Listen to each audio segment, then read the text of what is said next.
Last Sunday, relative calm descended over the Gaza Strip after 15 months of war, prompted by Hamas's attack on Israel of October 7th, 2023. The Qatar-brokered ceasefire agreement calls for Israeli hostages to be swapped for Palestinian prisoners in stages, a gradual withdrawal of Israeli troops, and a surge of much-needed humanitarian aid to Gaza. What it doesn't specify is what happens next. It remains unclear exactly what Hamas expected the consequences of October 7th would be. It is hard to imagine that they hoped to bring about the elimination of their own leadership, the decapitation of their allies Hezbollah in Lebanon, and the overthrow of President Bashar al-Assad of Syria, who may not have been much of a friend of Hamas, but was a friend of Iran, which is a patron of Hamas. It is equally difficult to believe that Hamas did not anticipate that Israel would respond with such ferocity towards Gaza and its 2 million densely packed people, even at the cost of landing its Prime Minister and Defence Minister indictments from the International Criminal Court. But Israel did. According to Gaza's Hamas-run Ministry of Health, nearly 50,000 Palestinians have been killed by Israel's onslaught, some combatants, many not. Gaza's Civil Defense Agency believes thousands more may be buried beneath fields of rubble. At some point, somehow, Gaza will surely be rebuilt, but that will necessitate someone, or something, volunteering to govern and administrate the territory. What kind of a future might Gaza have? What kind of a Palestine would Israel ever agree to? And why has wrangling a two-state peace been so difficult? This is the Foreign Desk. Not to dilute in any way the fact that Hamas has been extraordinarily intransigent, but if this really was such a priority for Netanyahu, he could have closed a deal to try and get them back some time ago. The time is now for clear measures, for practical measures to be taken, because if not now, then when?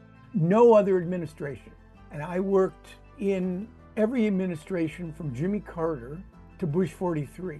No administration, Republican or Democrat, ever demonstrated the kind of significant or serious pressure on Israel.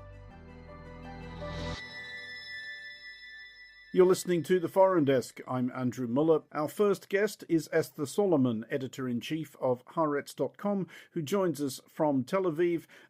Esther, first of all, let's talk a bit about the timing of this ceasefire. There is some suspicion that this is Benjamin Netanyahu's housewarming gift for President Donald Trump. Do you think there's something in that? I definitely think that it's not a coincidence that the sudden impetus towards closing a deal that is remarkably similar to a deal that the Biden administration offered back in May 2023, got over the finishing line just in time for President Trump's inauguration. Now, whether or not that was a present by Netanyahu to his, well, let's say, sometimes friend, sometimes less good friend, Donald Trump, is one thing. Definitely, there was significant amount of pressure from the incoming Trump administration for this to happen. So whether it was willingly or not, this is where Netanyahu has ended up and how the ceasefire got over that finishing line. I mean, nevertheless, is a ceasefire potentially politically difficult for Netanyahu? We have, of course, seen Itamar Ben-Gvir and the rest of the Otzma Yehudit flounce out of his governing coalition in a massive huff. We have seen Lieutenant General Halevi, the chief of the general staff of the IDF, resign, saying he was taking accountability for the security failures of October 7th. Peace can be difficult for a leader who has made a thing of taking his country to war. Well, honestly, before October the 7th, the characterization of Netanyahu was that he was quite cautious about running to war. But certainly the entire geopolitical and political situation changed on October the 7th. And since then, anyway, and leading particularly in terms of relations with the US administrations, first Biden and now Trump, Netanyahu has found himself between a rock and a hard place. He has a coalition that depends on an extreme far-right party that was and still is extraordinarily gung-ho about continuing the war in Gaza. In fact, their recent statements, despite what we can all see about the devastation in Gaza, is it's time to really show them who's boss and to conquer it completely, with a view to establishing Israeli settlements, in fact, in Gaza. So on the one hand, he has the pressure from people in his coalition. It's not just people in his coalition, his entire government depends on their support. Half of them have walked out, but in a conditional kind of a way, because they're still supporting him from outside, but they're not in the government anymore. So now he has a majority of 62 out of 120. So it appears to be a more fragile grasp on power that he has. And on the other hand, you have this juggernaut of the Trump administration that doesn't want the war to continue anymore. There are many other sides, of course. There's the international community, which desperately has been pushing towards a ceasefire, and obviously the Palestinians themselves, who have been suffering just as much. But the most vocal pressure group within Israel is the families of the hostages and public opinion. Now, at least 70% of the Israeli public wants a deal that brings those hostages back, who were snatched from their homes 470 plus days ago, some of whom have been held in tunnels underneath Gaza during the whole course of the war. To say that they are a powerful impact on Netanyahu's decision-making is a bit difficult to say. On the one hand, you have clear public pressure. On the other hand, if this really was such a priority for Netanyahu, he could have closed a deal to try and get them back some time ago. Even though, again, not to dilute in any way the fact that Hamas has been extraordinarily intransigent during the negotiation process as well. I mean, even among those Israelis, though, who have been impatient with Benjamin Netanyahu or dissatisfied with Benjamin Netanyahu, and there are, of course, a great many Israelis answering to that description, has he won back any support, any respect with, I guess, actions subsequent to Gaza, the significant decapitation of Hezbollah, which appears to have led, at least in part, to the removal of Bashar al-Assad next door in Syria? Well, there's no doubt at all that Israel's strategic regional situation has greatly improved because of the successes against Hezbollah and also the diminishment of Iran's reach in the region. And obviously, there has been a significant diminution of Hamas's strength as well, but they're certainly not gone, as we saw from the footage of Hamas militants coming back into many of the parts of Gaza where Israeli troops have just left. Now, how does that translate into real electoral assets? It's very clear that Netanyahu has managed to rehabilitate some of his political capital amongst the electorate. His poll figures are far better than they were a year ago. That does not mean, though, that he would win an election that would happen anytime soon, which is why he is still desperate to hold on to those far-right parliamentarians, because they are still the secret to his political survival. And they don't want the deal to continue. Some of them didn't want to sign on it at all, and some of them definitely don't want the deal to continue past the first 42 days. That's the first phase of the deal, where a number of hostages are released, a number of Palestinian prisoners and detainees are released, and there is a ceasefire in Gaza. They want the whole thing to end after 42 days. I mean, what we haven't heard from Netanyahu or from anybody really is a coherent idea of what will become of Gaza and what will become of Israel-Palestine relations, and trying to figure that out is at least part of the point of this episode. There have been a few optimistic voices who have suggested that perhaps out of this disaster, the two-state solution might be resuscitated. Is there really much appetite for that, though, among Israelis, given the events of October 2023? Is there a feeling that that would be rewarding what Hamas did on that day? Well, there's two sides of it. There's what Netanyahu and his government thinks, and they are, after all, in power. He is absolutely and 100% opposed to the idea of the establishment of a Palestinian state, so much so that he is opposed to any involvement by the Palestinian Authority, which is an obvious alternative to Hamas, to move into governments in Gaza, because that would basically give them state building, governance, territory and experience in order to look like a credible body to take over as, the state of Palestine. So he has no interest in that. In terms of how badly the two-state solution has been hit since October the 7th, well, it's a hard sell. It's a hard sell because the assumptions that peace would be rewarded by peace, or at least the absence of outward conflict would be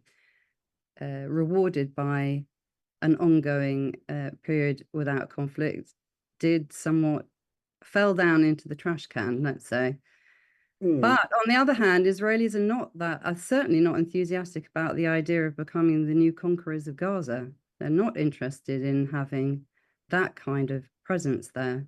So the optimists would say that there is a window here to persuade public opinion that disconnection from the Palestinians, in terms of you're over there and we're over here, actually could have some traction at this point.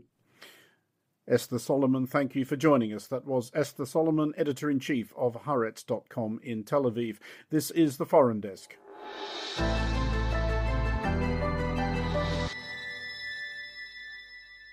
You're listening to the Foreign Desk on Monocle Radio with me, Andrew Mueller. Well, joining us now is Nada AlTaher, senior foreign reporter at The National. She joins us from Abu Dhabi. Nada, I want to start by asking about the last 15 months and whether it should be surprising to us that we haven't heard much in the way of overt protest from other Arab governments about what Israel was doing in Gaza. Well, that's a really sensitive question. We have seen a lot of protests when it comes to the Arab position with regards to what is happening inside Gaza and what has been happening over the past 15 months.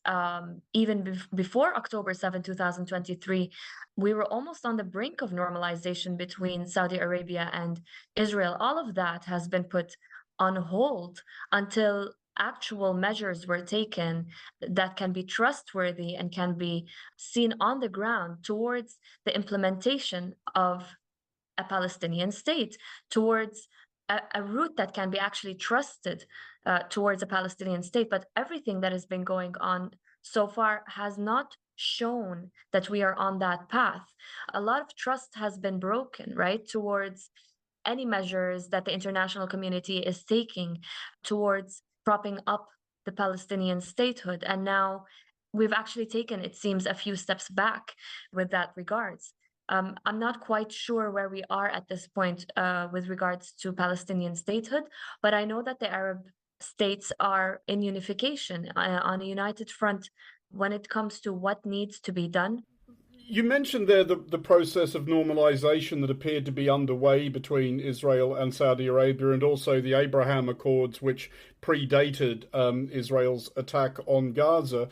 Do you get the sense, though, that anything that has happened has really delayed that process of Israel drawing ever closer, at least diplomatically, to its Arab neighbours? I mean, the normalisation between Israel and Saudi Arabia is probably something that still will happen, isn't it? It really depends. It really does depend. And so far, Saudi Arabia has taken a very firm and strong and clear position that it is not going to instate diplomatic ties with Israel unless measures are really serious measures are being taken towards the effect of a Palestinian statehood. And we've been talking about Palestinian statehood for decades now, but I think the time is now for clear measures, for practical measures to be taken, because if not now, then when? Well, exactly. But to bring about a Palestinian state, however much the rest of the Arab world and however much a lot of the rest of the world may think that that is a desirable thing, for a start, somebody is going to have to deal with the physical reconstruction of Gaza, which will be a considerable enterprise, and somebody is going to have to govern and administrate Gaza as and when it is rebuilt. Is there any sense that other Arab countries are going to want to get involved in that, or will they be seeing that as, Israel broke it, Israel can fix it? The issue of governance of Gaza has always been tricky, right? And especially now it is back on the table. I've been talking to a lot of people in the past week, people that are close to Hamas, people that are inside Fatah, which is obviously the Palestinian ruling party. And the sense that I'm getting, and even through looking at statements made by Arab states and international actors, the consensus is that the majority do not want Hamas to rule Gaza.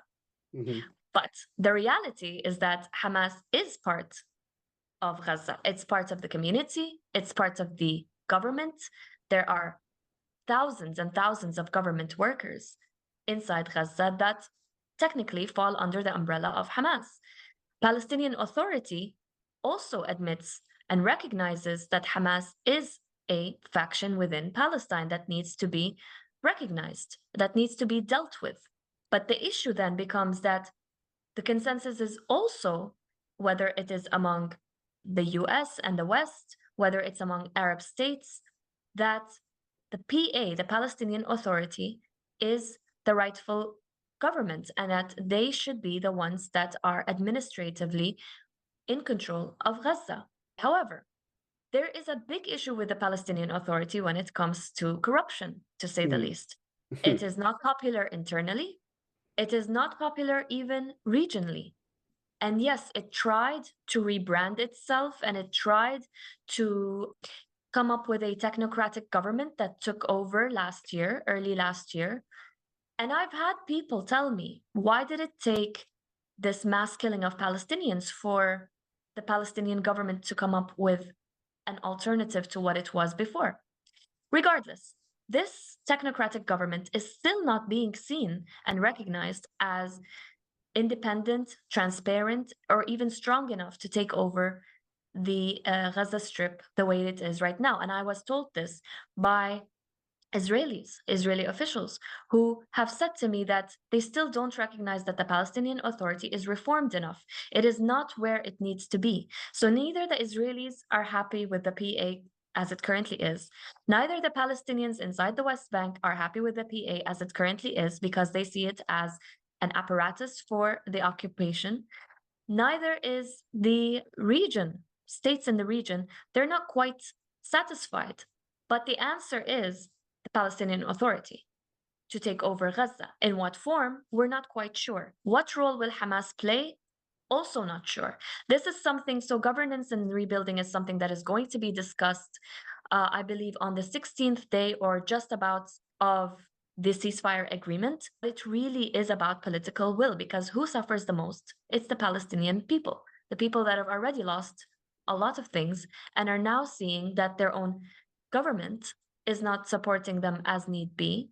They feel, some of them, alienated by Hamas because they see Hamas as the entity that brought them this destruction, right? Of course, at the hands of Israel, but triggered, right, by Hamas. And then the wider context would be that all of this predates October 7th, 2023, whether we're talking about the Israeli occupation, the siege on Gaza, or we're talking about inter-Palestinian, factional divides and inter-Palestinian politics that are not leading anywhere. And if someone just told me yesterday, who is from Gaza and he is an analyst, and he told me, if a genocide isn't going to unite the Palestinians, what will? And I quote. So it's really a big question mark, and it's a very delicate time, not only for Gaza, but for the Palestinian inter-Palestinian politics, but also for the question of Palestinian statehood. I mean, right there, I think, is the big question. It's very easy to understand how Palestinians could come to look at the models of governance on offer and between the Palestinian Authority / Fatah and Hamas think, well, I'll take none of the above. But do you detect anywhere among Palestinians any kind of coherent other idea emerging of who and what could perhaps govern a future Palestinian state? So the nephew of Yasser Arafat, Nasser al-Qidwa, was a member, or still is a member of Fatah. At least that's how he identifies himself. But he was alienated from Fatah when he expressed discontentment with the way that things are run. Since his departure from Fatah, he has joined forces with Ehud Olmert and came up with an alternative plan. This is the former Israeli prime minister. Right. And came up with an alternative plan that he has, and they have both talked about in international media and to the Europeans, the Americans. This is seen as a sort of amalgamation, something that brings about solutions from different places. And it seems something that is being supported. How practical it is, I don't know, because when I spoke to Nasser al-Qidwa, he told me, we just come up with a plan. We're not exactly, it didn't seem to be that they had a means to execute the plan. And it really is a matter of joining forces, right? It's joining forces from the Palestinians. It needs Palestinian will. It needs diplomacy. And then it also needs approvals and support from the regional actors, the international actors, because we cannot pretend that the entire world doesn't have a stake on what happens in Palestine. Nada AlTaher, thank you for joining us. That was Nada AlTaher, senior foreign reporter at The National. You're listening to The Foreign Desk.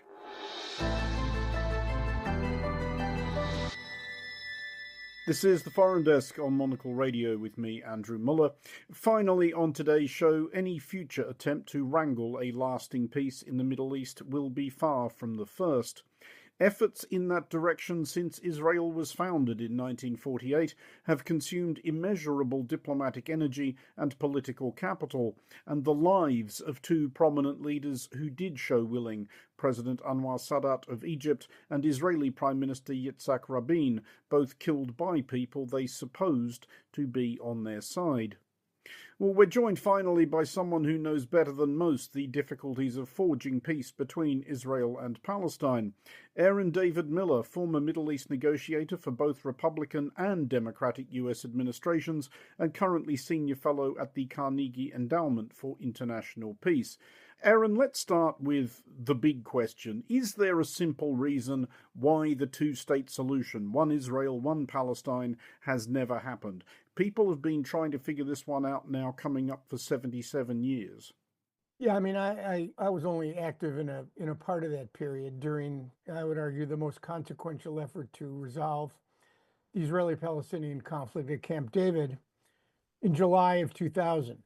If I had to reduce it to one word, or actually three words, like most heavy lifts in international relations, it is the presence of or absence of leadership. Leaders who are prepared, and in the Arab-Israeli arena, it is an existential problem. I would argue that if you were seriously thinking about ending the Israeli-Palestinian conflict, and you had the creation of a Palestinian state living alongside Israel in peace and security, it would require something along the lines of a Mandela and a de Klerk.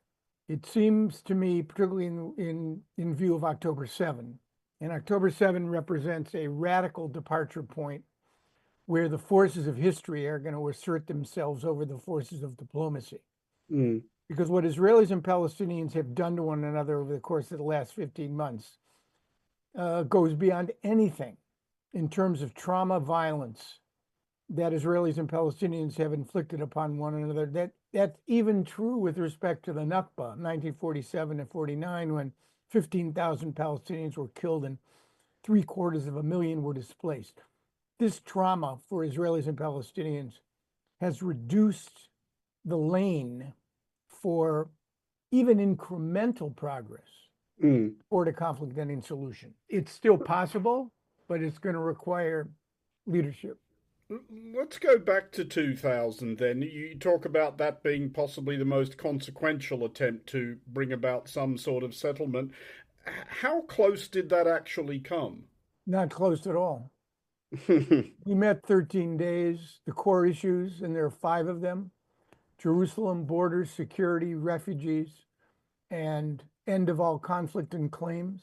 The gaps on those issues at the end of that summit were wider than the Grand Canyon, and they have not narrowed substantially during the course of the last 20, now almost 25 years. Well, which brings it back to that question you raised of leadership, and it is fairly clear that there has not been the coincidental analogue of a Mandela and de Klerk present in Israel and Palestine, but it's been so long now. Is it just that most Israeli and Palestinian leaderships haven't actually, for one reason or another, really wanted to solve this? I mean, what lays the basis for a negotiation? A lot of things. But one thing in particular, urgency. That is to say, the benefits of ending the status quo and taking risks outweigh the disadvantages of allowing the status quo to be maintained. That has never occurred. Usually, breakthroughs in this conflict, not almost entirely, with perhaps the exception of the Abraham Accords.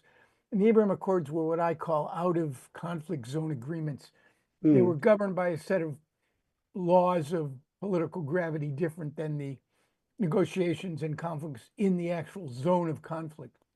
Every breakthrough was preceded by terror, war, or insurgency, where you had the prospects of pain clearly driving the parties forward and an equivalent prospect of gain that showed them a way forward.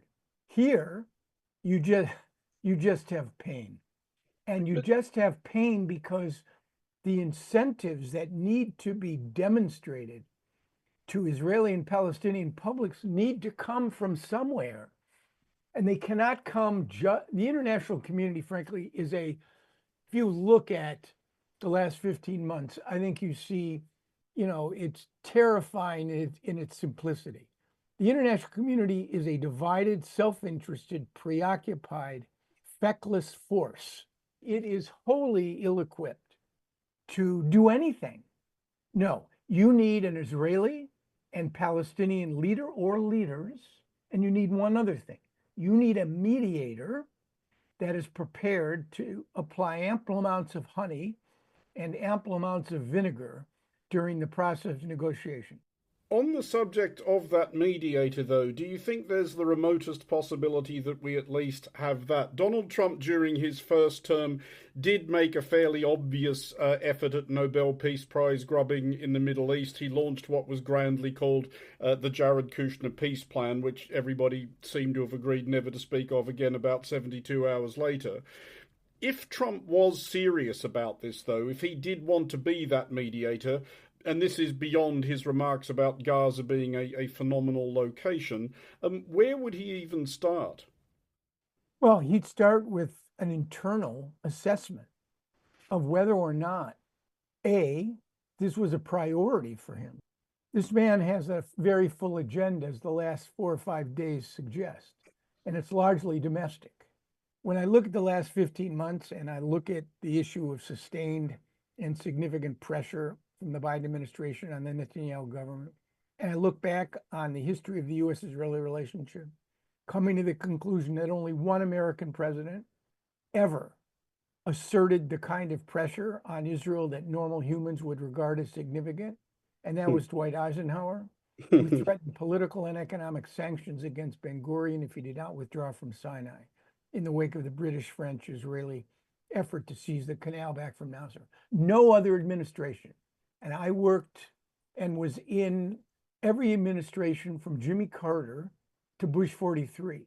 No administration, Republican or Democrat, ever demonstrated the kind of significant or serious pressure on Israel.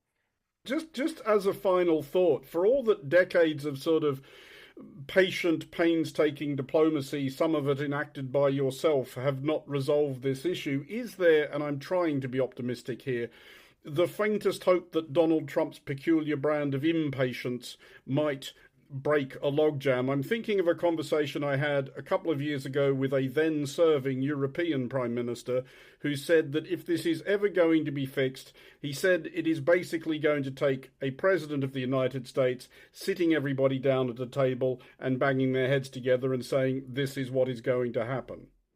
I mean, look, the fact that in the history of the Arab-Israeli conflict, your friend's prognosis and our prescription has never, ever been tried. And in my judgment, probably never will be tried. No, you cannot look, you know this as well as I. The Middle East, Andrew, the Middle East is littered with the remains of great powers who wrongly believe they could impose their will on smaller ones. And the lesson here of the last 15 months is the answer is no, not when the combatants perceive the conflict to be existential. I just don't see it. Donald Trump fashions himself the most pro-Israeli president in the history of the universe. Can I see Donald Trump doing one of the three things Joe Biden could have done, but didn't? Number one, restricting or conditioning U.S. military assistance to Israel? I don't see it. Number two, introducing a Security Council resolution or voting for someone else's at the UN. And he's just deployed Lee Stefanik up there, who basically asserted that Israel has a biblical right to the territories. How about this? Unilaterally recognizing Palestinian statehood and joining 140 other countries. I don't see that either.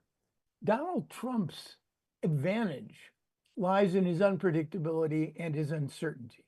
And one more thing. When Benjamin Netanyahu opposed almost every step of the way Joe Biden's efforts to alter Israeli behavior on humanitarian assistance and minimizing civilian casualties in the prosecution of the war, Netanyahu knew he had a higher court of appeal, which was the Republican Party. Now there is no higher court of appeal. Donald Trump is the Republican Party. That is about the only, and do I believe, here's the key, do I believe if the parties got close enough that Donald Trump might actually apply a lot of vinegar? The answer is yes, I do. Because the fact is he doesn't care. He has no conception of the national interest. It's all subordinated to his financial interests, his politics, his vanity, and his whims and fancies. Aaron David Miller, Senior Fellow at the Carnegie Endowment for International Peace. Thank you for joining us.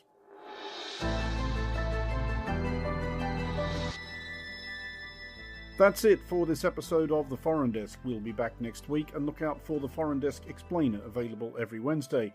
The Foreign Desk was produced by Anita Riota and Lily Austin. Lily also produces The Foreign Desk Explainer. To contact the Foreign Desk team, you can email Anita at aer@monocle.com, and don't forget to subscribe to Monocle Magazine and to our free daily email bulletins by heading to our website at monocle.com. From me, Andrew Mueller, thank you very much for listening. Until next time, goodbye.